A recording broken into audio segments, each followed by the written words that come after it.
এই ভাইয়া, এই শোনো, শোনো, জি বলেন। তোমাদের বাসা কোথায়? আমাদের বাসায় সামনে। এ বাবু, তোমার নাম কি? মুতালেব। বাহ, শুকনো লেবে ভাত পায় না মুতালে।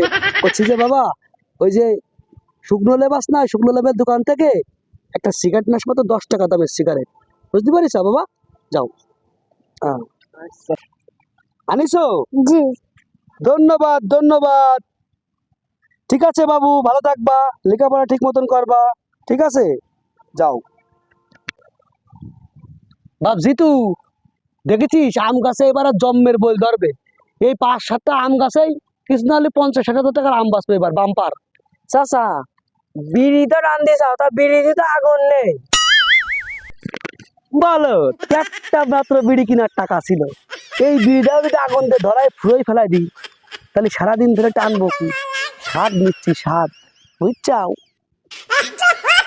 ওর মতন পাগল ছাগলের সাথে মিশলেও আমার সমস্যা। যা। বাংলাদেশে তো বহুত রকম পাগল দেখলাম, এই ভোদর পাগলটা আমি জীবনে দেখিনি। এতক্ষণ আমি কার সাথে মিশছিলাম? বিড়ি টাইমতেছে, বিড়িতে আগুন নেই, আবার ছোট ছেলে পেলেদের বিড়ি কিনাচ্ছে, খেলা ভূত দায়।